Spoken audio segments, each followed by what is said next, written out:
I will forever remember being in Hawke's Bay, Napier. Where were you when we won the America's Cup and we were here? So it's a wonderful place to be. Now, this session on CPT and connectedness is quite dear to me because when I first went down to Mount Linton as sheep genetics manager, I was very green, and really, when I look back, I had no idea about sheep genetics. But one of my key questions was, when I was a commercial farmer, was how do I know that your rams are the best in New Zealand? Because all breeders tell us that their rams are the best in New Zealand. We've got the best rams.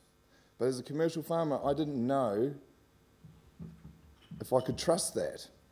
And so when I got to Mount Linton and understood connectedness and the value of the CPT trial, I then realised how we can then compare one flock to another.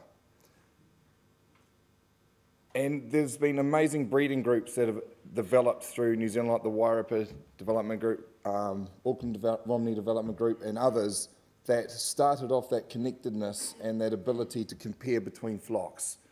Now, they are the fundamentals to what we can produce in our genetics from here on. With genomics and everything, we need connectedness. So today we've got Neville, Annie and Julia going to explain a bit more about what's happening behind the scenes with the CPT and the importance of connectedness, so that as commercial farmers we can have confidence that we are buying the best rams we possibly can buy to suit our operation. So first up we have Neville Jopson, and I will, actually I was meant to have the bio for you, Neville, but everyone knows Neville, so here we go, give him a hand.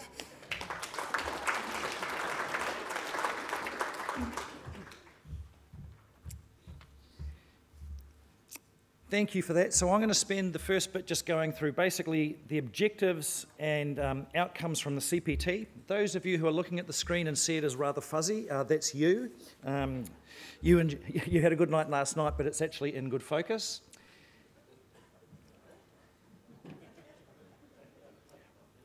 Right, so the aims of the central progeny test, these haven't changed very much at all since it began many, many years ago. They've been to increase, the overall aim has been to increase the genetic merit of the New Zealand sheep flock. That's why we're there. You know, it's not to provide jobs for scientists or things like that. It's all about helping make better decisions about genetic merit, which rams are the best, and being able to compare that across as many flocks as possible. In order to do that, part of it has been to foster links between the various ram breeding groups, and there are a large number of those in New Zealand. And so a major part of that has been to strengthen genetic connections, and that's been absolutely vital for providing the infrastructure that we need to do national evaluations. And so that was originally the SIL-ACE analysis, and now that's turned into the NZGE. Part of it is we've been collecting a lot of measurements, and so we've been able to also estimate out genetic parameters, the numbers that we need to deliver breeding values for novel traits. So ViaScan was something that came in that we were able to estimate parameters out and update the SIL-meat module to include some meat processor grading systems, and also try and help industry understanding of those traits as we've moved along. And the other thing that it's been is the CPT is an incredibly unique sampling of the New Zealand industry. You people have all been very gracious in putting your rams in, and that's given us a facility that other scientists have been able to come and say, can we use the central progeny test for our research, because it is an incredibly unique sampling of where the New Zealand industry is at. So that's been a fantastic resource. That's not part of the CPT, but it's been a tremendous benefit that it's also provided for the industry. John McEwen has been a great mentor to me over the years, and so I feel obliged that I have to say historically, what you will need to understand is, here's where the central progeny test has come from. It was established in 2002 with Alliance as the organisation that funded it. It was Originally, we evaluated both dual purpose and terminal sires, but because it was Alliance and they were looking mainly at terminal performance, they wanted to provide information to breeders. Their reason for being in there was to provide information to breeders to help them find animals that would perform well for them. After 3 or 4 years, they were the sole funder for 3 years. Then Meat and Wool at the time, came to the party. Some daughters were retained, and we started doing dual purpose and measuring some maternal traits as well. That went through Beef and Lamb New Zealand, and finally it's ended up being the Beef and Lamb New Zealand Genetics Central Progeny Test. We've had up to 5 sites that have been the core part of that. Started off with 1, made it up to 5, and we're they've spanned both North and South Island and lowland and hill environments. So we've had pretty good coverage of all those environments as we've been evaluating these animals. 2 years ago, there was a major review. The program had been running for a long time, and so you don't want to just sit there and become stale. It was a major part of the BLG program, and so there was a big look at it to see, is it fit for purpose? It's worked for 13 years, 14 years, but is that fit for the purpose going forward? What can we do? So an independent review was commissioned, and Brian Wickham, who's been mentioned a few times here, was the leader on that. And he went around and consulted widely with breeders and scientists and other stakeholders at meetings to gauge their engagement with the central progeny test, their understanding of what it was doing, and how could it go forward and deliver more benefit to the industry. And he reported to the Beef and Lamb Genetics Board and gave them a whole heap of options, and they reviewed those, and we've been working on implementing a lot of those changes over the last 2 years. So the main outcomes of the review, the Beef and Lamb Genetics program was very much about genotype by environment interaction. We were losing land to dairy, animals were increasingly being farmed on the hill, and so he suggested that we don't need to know what they're like on the easier country, we should be spending our time looking at how they perform on the hard country. And so he said, focus on evaluating in the type of environment where sheep are actually being farmed. One of the key things he suggested was that we divide the program into 2 parts, which we're calling research hubs, or the CPT hub program, and I'm going to spend most of my time talking about that and the next generation sites. And for the research hubs, he suggested that we reduce them in number, but that is the CPT as you know it continuing on. And I'll just spend a bit more time talking about that shortly. The next generation sites, he was suggesting that we use younger rams, because in the hubs they're all old and they're already proven. They're pretty old by the time we get breeding values back for those. So using young rams, and collaborate with industry groups to try and get more engagement in the program. And the last 2 were things that came from consultation with breeders. There was a very strong focus on having a single set of SIL breeding values, because we had a large number. They were very confusing, so one version of the truth across the entire program. There was also feedback about the results, and there were so that the league table, the results in the booklet with the CPT rams ranked, there was feedback that probably wasn't very helpful, and so was it really needed? So just to concentrate on the difference between the hubs versus the next generation program, we've got this table here, just to compare and contrast. And so the hub flocks are the CPT as we know it. So basically, they're on properties that are either research and development, they're research stations, or they're places that we can do a bit more work. Whereas the next generation sites, they're breed-specific, supposed to be breed-specific, industry-relevant, and working with industry groups. So most of them are on commercial properties where we don't have technicians that are on those farms, and we can't be as invasive as we can be on a research farm in terms of having people on and collecting a lot of measurements.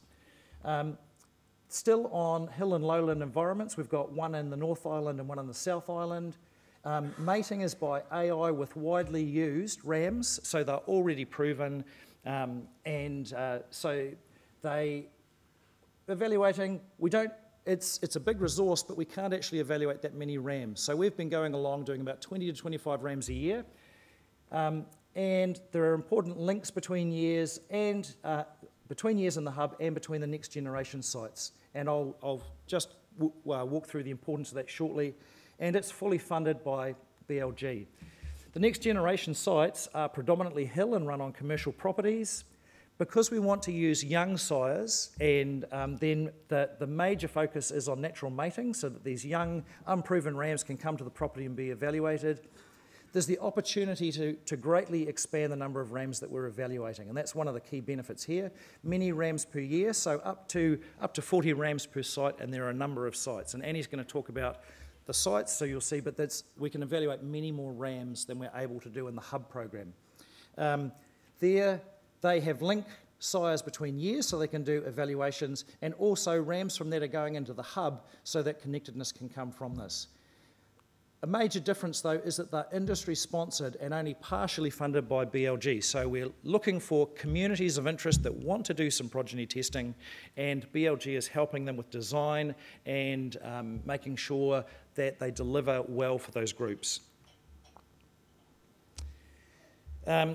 Hopefully this is not a new slide to anybody. You're all hopefully familiar with the ram selection process. We send out an expression of interest form in November each year to all sill breeders, and that's made in November. We allocate some spaces. We've got spaces for around about 24 rams, and we have to put some of those into link sires, so making sure we've got connections between years.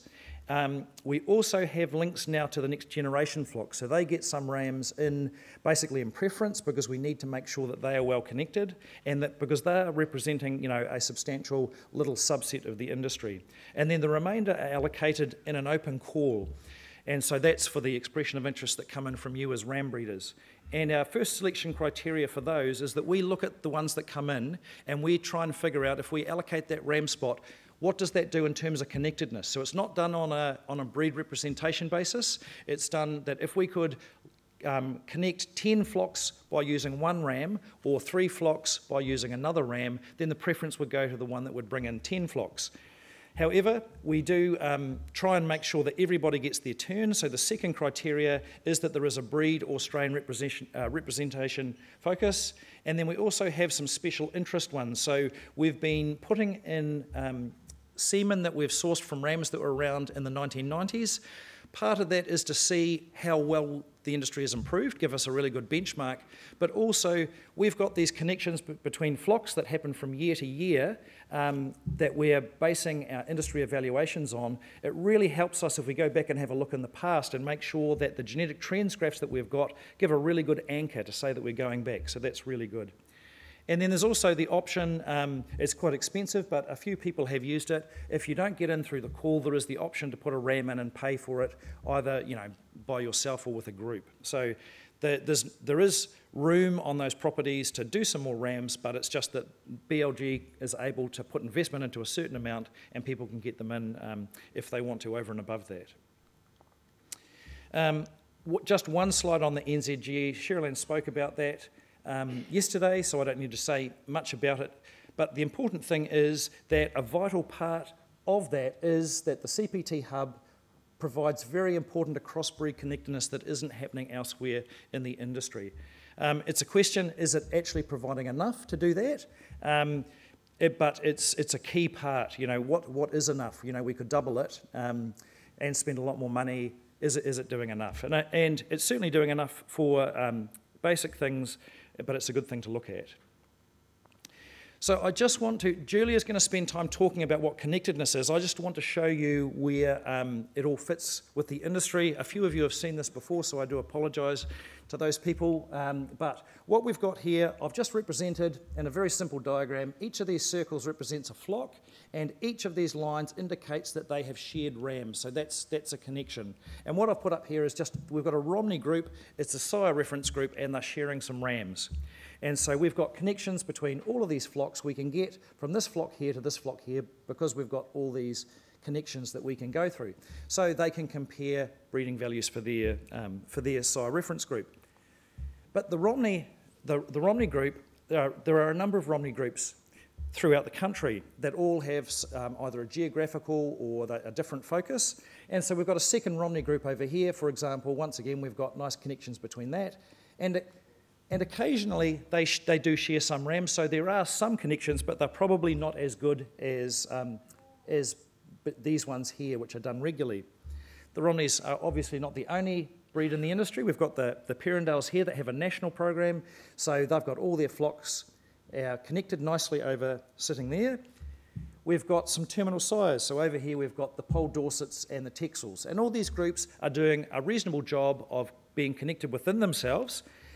And occasionally there are some breeders that just can't help themselves and they just love crossing and making composites and doing things like that. So we do have some connections that occur across breed. So the central progeny test is not the only place that across breed connections happen, but we're not terribly structured in the way that we're doing that. So that's happening because of breeder interest and things like that. They're trying to get new trying to improve traits and produce composites and things like that.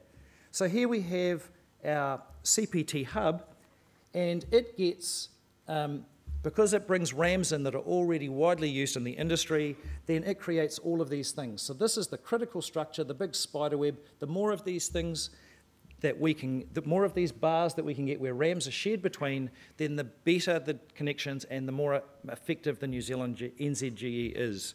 So that's really important. And so these links here, you know, to get from, for example, the Pole Dorsets to the Perindales or whatever the breed mix, a lot of those are not happening naturally in the industry, and so that's the key. So the central progeny test does not provide the only connectedness, but it's a key part of it, doing bits that wouldn't happen otherwise. So the program has been reviewed, and this is the slide that's generally put up, that has been put up to just describe the next generation flocks, where they fit in. So we've got the hubs up here, and they are, we've got some on the hill, we've got some on lowland, and then we've got a heap of these next generation sites down here. They are sharing some rams, so we've got links. But I think it's probably more helpful if we just go back to this diagram and say whereabouts do the next generation flocks sit in this. So this was the industry. I've just removed a couple of things, but we've got our spider web. But we've got, for example, the next generation flock that's run on Horizon Farming Limited up here, and we've got one over at Smedley Station. There are others, and Annie will talk through those. But they are connected to this is a Perindale progeny test, and so they've got connections coming in here, and that creates additional connections for them. But then this will also, they get rams in here, so that provides the connectedness that these ones here are coming in through. And likewise, this one here, it was a terminal sire focus, not a breed focus, and so we had some Pole Dorsets and Texels and Suffolks and other things coming in. So it's just thickening out, filling in our spider web, making more of those connections, and hopefully giving us better structure to be able to deliver those across flock and across breed evaluations. So now I'm just going to really focus on the hub. In terms of restructuring the hub sites, there were 5 sites. Invermay, which is down in Mosgiel, Taratahi, it's changed property a couple of times, so we're calling it Taratahi rather than the farm name, but that's up here. Ashley Dean was the Lincoln University dryland farm. Pukawa, obviously everybody up here should be familiar, we're not terribly far away from that. And Onslow View, which is a hill country property close to Miller's Flat in central Otago. Excuse me.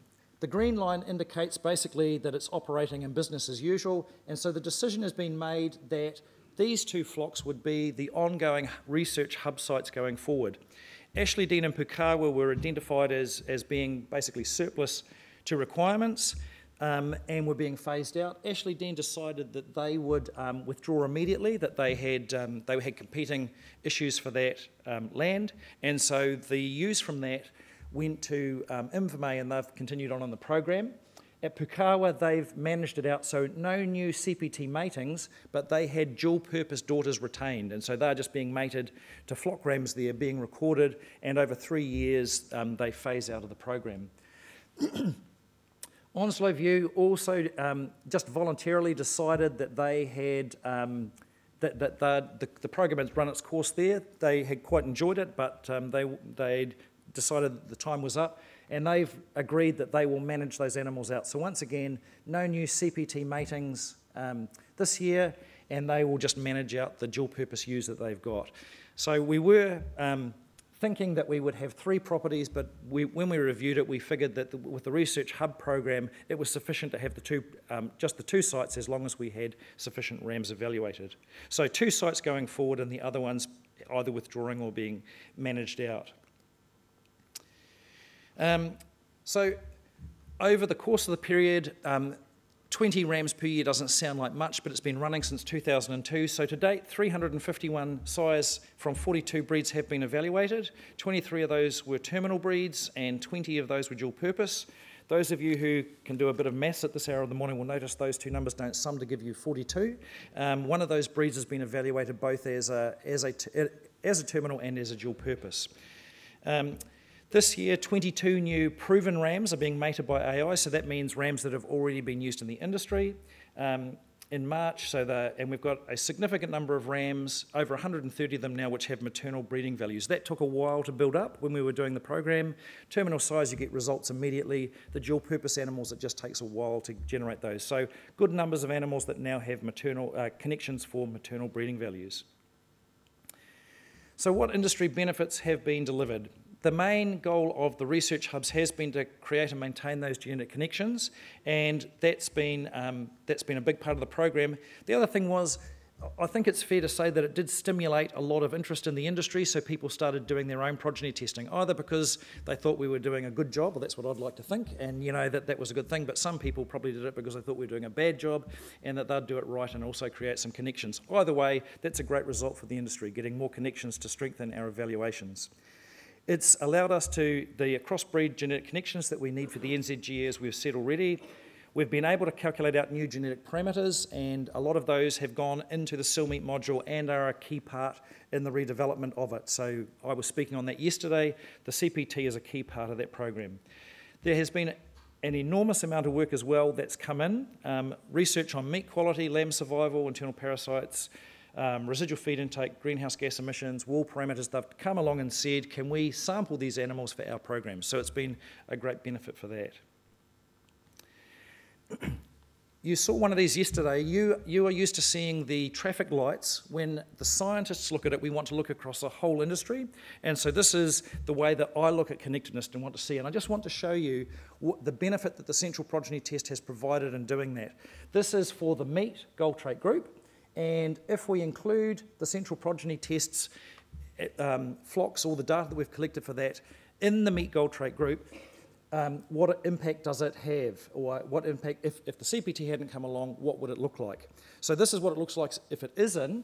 If you've got, this is all the CIL flocks that measure for meat down here, and they're impossible to see. You have to magnify that to about 500% to see individual flocks. But if you've got a short distance between two flocks, they're very well connected.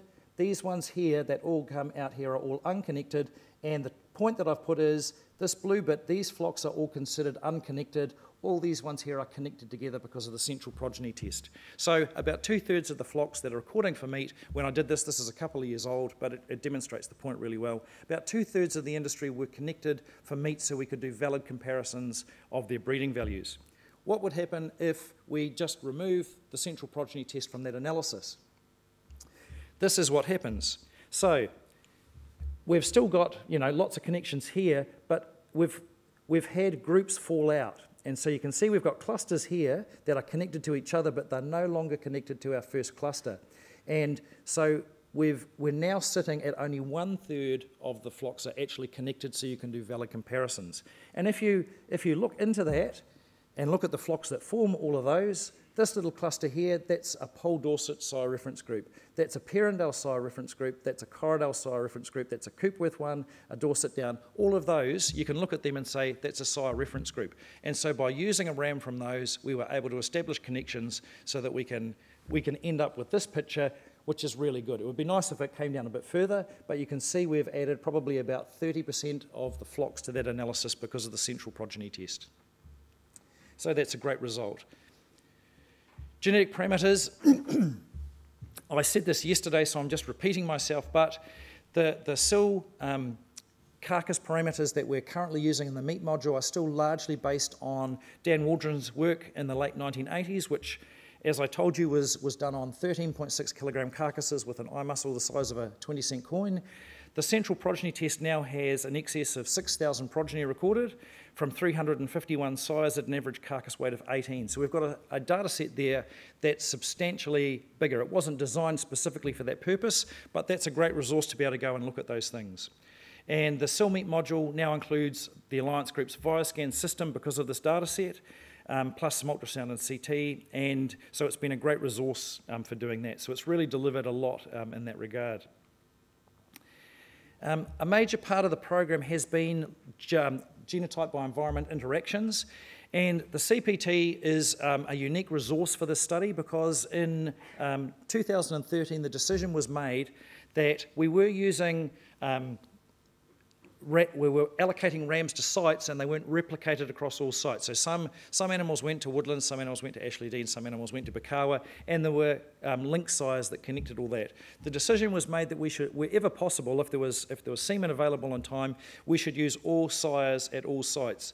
And so we've got 4 years of data now for growth and meat traits and 2 years of data for NLB. So we're developing models for that. It's an opportunity to see if the sire rankings change between sites. And so we can look at, do hill sites differ from lowland environments? But we can also say, actually, within hill there's massive differences. Within the flat there's massive differences. Everybody's got a different... Can we just see, are any of those sites different from any other? Don't classify them as easy or hard. Just say, do rams perform differently on those sites? So it's an opportunity for us to test evaluation models, and we're working on that. Our initial results are that there is a minor genotype by environment interaction for growth. It's not terribly strong, but it appears we can measure it, but we're still trying to confirm that. I'd like to be able to say we had some results for NLB, but it just takes time to get that. So we probably need 1 more year's data before we're starting to get some meaningful results about that. But it's on track, and it's being collected, so hopefully we'll have a result for that soon. Add-on projects, as I've said it twice already, it really is a unique sampling of the industry where you are putting in top rams for evaluation. And so it's very broadly representation for the range of breeds and strains that we have in New Zealand. They're very well recorded on a limited number of sites. And in the ram breeder supply agreement, which is written in a 6-point font, and I'm sure probably none of you actually read it, but you have given us permission to use that, to use those for additional research if the committee decides that that is of benefit to the industry. So an add-on application would come in, and we would say, is this for an individual company benefit or something like that, or an individual breeder benefit? And if it's just for one group, we would say no. If it's for industry good, then we would probably say yes. But the terms and conditions are that those rams can't be identified. So it's a resource there. It's set up so that nobody gets any sort of personal gain out of that, but it does allow us to go forward with a lot of research that we wouldn't otherwise be able to do. So to date, I went back and just had a look. We've had 31 applications since meat and wool came into the thing, of which 25 were approved, so most of them were very good. They've provided animals for greenhouse gas emission testing with the PGGRC. They've done a lot of meat and eating quality testing with Ovita and Alliance. A lot of lamb survival work has been done with Ovita. Wool fleece measurements have been done with AgResearch, and it's been part of the RFI, the residual feed intake work. So it's provided data for a whole heap of programs, which is not part of the core program, but it's provided tremendous benefit to you all as breeders in helping develop all those things. So my last slide, what's the future role? It's been a long program, and nothing, as Russell Coutts said this morning, nothing lasts forever. So it does have an important ongoing role in maintaining those connections for the NZGE. And so I put this slide up. This little spider web is absolutely vital if we're going to be able to deliver across breed, across flock evaluations. It's got a research focus for the hubs, and our current focus is very much on looking at G by E. How is that going to affect our analyses? Is G by E a significant factor there? If it is, what can we do? How do we actually treat that? Because we're all the scientists are sort of sitting in fear and going, well, if we do find something, how do we actually deal with that? So if we do, we need to come up with solutions. That's the research focus and a very important part. And as I've said 4 times now, it's a great resource for other programs. Thanks very much.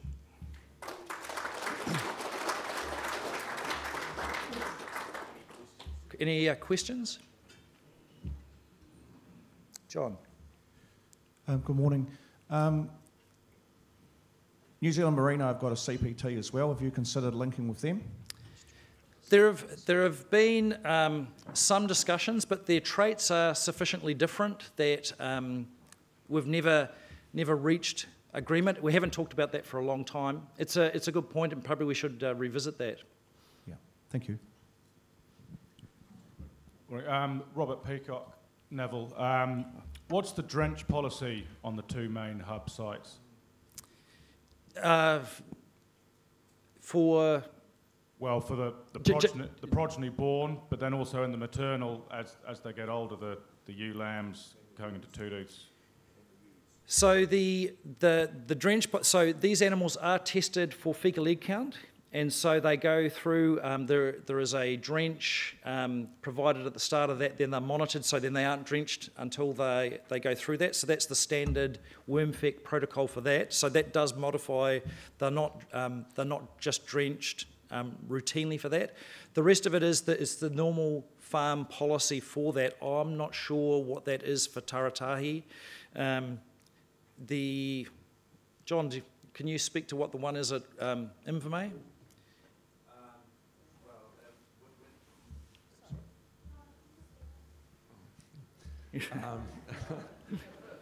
When it was at Woodlands, the adult ewes didn't get drenched, and typically there was 3 to 4 drenches in the lambs. So there was a drench at around weaning, or maybe a week prior to weaning, there was a drench. This is in the animals that are not going to slaughter, so basically the ewe lambs. There was a drench probably towards the end of January. There'd be another one probably about mid-March or April, and maybe another drench for those animals. Yep.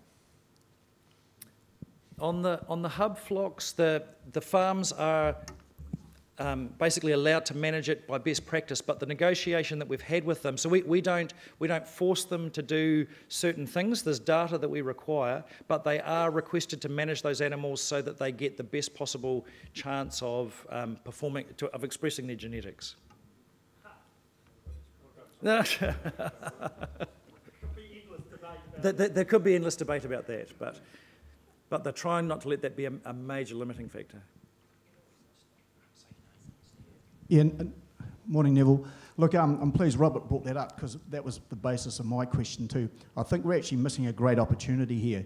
With the CPT, we're actually got a high input index. We're selecting sheep that perform very well under a big drench regime.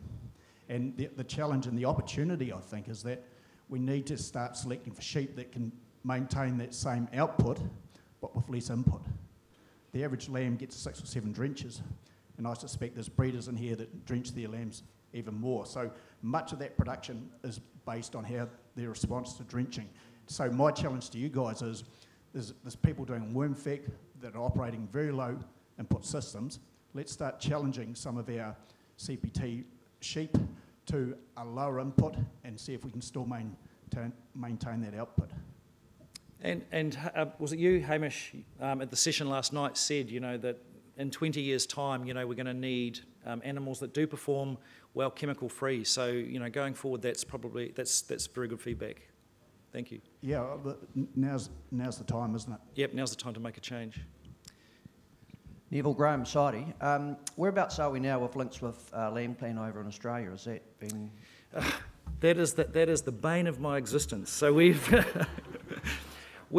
tried to do, we've talked to them on a number of occasions about that, about sharing rams that are used in the information nucleus so that we can create good connections.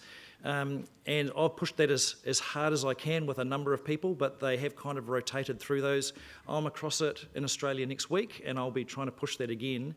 But it just seems that there's more push from us, and they do seem a little bit less interested in doing it than we are. So I sent a list of rams which we had semen for that were of similar breeds across to Hamish Chandler, but he's just been busy with other things. So I will be pursuing it, but I'm finding it really hard to make traction.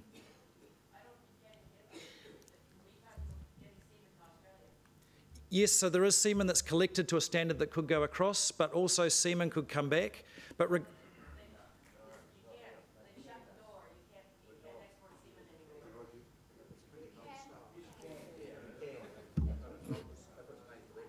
If it's been... Yes. No.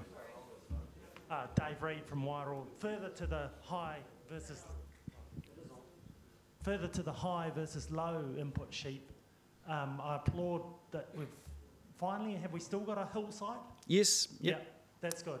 But what we all really need is a site that's hostile to sheep, like Wairoa or Waikato or Kate's Place or Northland.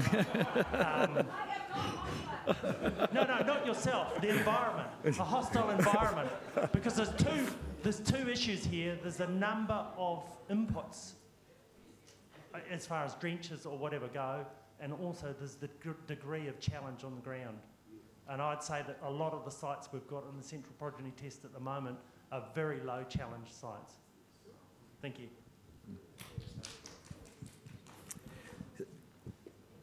Oh. Yeah, I actually want to touch base on what's the thread here. My thread is probably a little less impact than what's been suggested by the others, but it's perhaps a little bit more radical. So the point is, we all know here that in 20 years we won't be able to dock our lambs, okay? You just won't be able to do it. We also now know from the Chinese work that there's a major gene that is present in New Zealand about tail length. So my challenge is that none of the hub site lambs should have their tails docked, and we should measure the performance of all the animals without docking the tails of the lambs. And that includes DAG scores and a whole bunch of other stuff. Just a thought.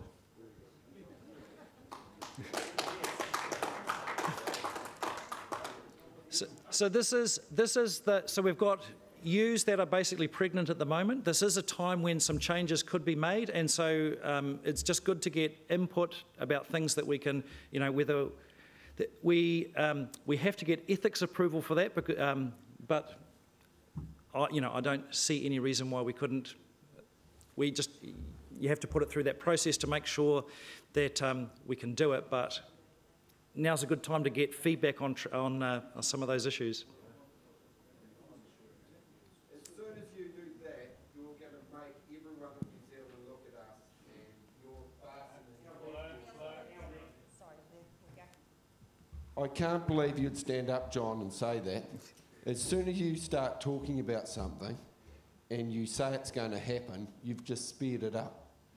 If you go out there and you do that in these sites and someone gets hold of that in the media, we're now 5 years away from not tailing lambs. And I reckon every time we talk in this room, we talk about things and we speed up the process. And that's something that we don't want to do as far as tails go.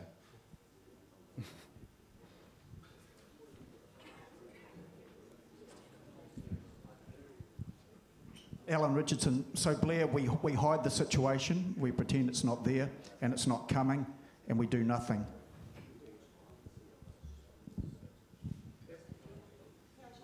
Yeah, Sam Hain, and I'm a redneck from Gisborne, and I think it's quite interesting. We had Nick Beebe speak to us last night about the New Zealand story, and the New Zealand story, we spend our time selling our clean green image, and I think at some point we have got to be, we've got to make ourselves more sustainable. We've got to look at some of these things, and whether it's like Hamish says, less chemicals going into sheep, or whether it is something more radical like tail docking, I think we've got to look at those things because it's coming. The next thing will be methane emissions or something like that. We've got to keep on staying on top of these things because that's how we sell our products, is by producing the lowest cost, most sustainable and greenest protein in the world. And perhaps instead of going quite that far, what would be interesting is not docking some of the lambs, because I'd be really interested in knowing just what the economic value of docking lambs is. You know, is it worth $5 a lamb extra to get them docked, or not at this point in time? And obviously, if the tails get shorter, that difference will decrease. So there is a core purpose to the central progeny test, that it's providing connectedness, and so we don't have enough animals that we can actually do that kind of thing. We have to deliver on providing those connections between traits, and splitting them up into different contemporary groups causes issues for us. That's not to say that that's not important work to do, but I'm just saying that that's probably not something that we could do that kind of design in the existing CPT framework. The hubs do provide a place that we can do additional research and measure additional traits, but it's still got a core purpose. Still got a core purpose that we have to fulfil, and we have to make sure we don't compromise that in the things that we do. Gordon Levitt, Northland. I'd like to follow up on John's comment. Why don't we breed sheep without tails? We've bred horns off cattle, we've bred horns off sheep.